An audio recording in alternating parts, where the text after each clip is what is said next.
Indian version of mashed potatoes ಹೇಗೆ ಮಾಡೋದು ನೋಡೋಣ ಇವಾಗ.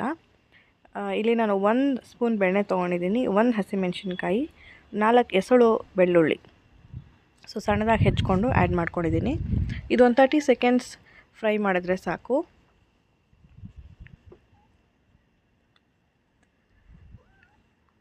ಇವಾಗ ಸಾಫ್ಟಾಗಿ ಬಾಯ್ಲ್ ಮಾಡಿ ಮ್ಯಾಶ್ ಮಾಡ್ಕೊಂಡಿರೋ ಪೊಟ್ಯಾಟೋಸ್ ಹಾಕ್ಕೊಂಡಿದ್ದೀನಿ. ಇದು ಕಂಪ್ಲೀಟಾಗಿ ಮಿಕ್ಸ್ ಮಾಡ್ಕೋಬೇಕು.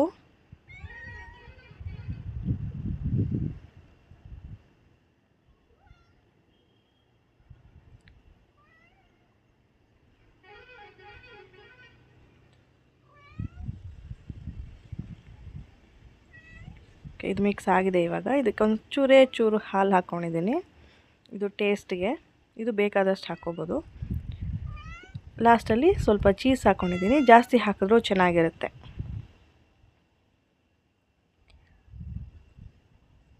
ಇದು ಪೂರ್ತಿ ನೀಟಾಗಿ ಇವಾಗ ಕಲಿಸ್ಕೊಂಡು ಲಾಸ್ಟಲ್ಲಿ ನಿಮಗೆ ಬೇಕಾದ ಥರ ಗಾರ್ನಿಷ್ ಮಾಡ್ಕೋಬೋದು. ನಾನಿಲ್ಲಿ ಕೊತ್ತಂಬರಿ ಹಾಕ್ಕೊಂಡಿದ್ದೀನಿ. ಟೇಸ್ಟ್ ಮಾಡಿದೆ, ಆದರೆ ನಂಗೆ ಸ್ವಲ್ಪ ಸಪ್ಪೆ ಅನ್ನಿಸ್ತು. ಸೊ ಹಾಗಾಗಿ ಇದನ್ನು ಈಗ ಏರ್ ಫ್ರೈರ್ಗೆ ಇಡೋಣ ಅಂತ.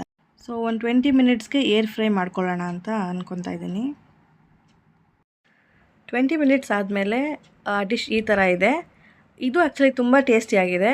ಸೊ ನೀವು ಟ್ರೈ ಮಾಡಿ ಹೇಗಿದೆ ಅಂತ ಕಾಮೆಂಟ್ಸಲ್ಲಿ ತಿಳಿಸಿ.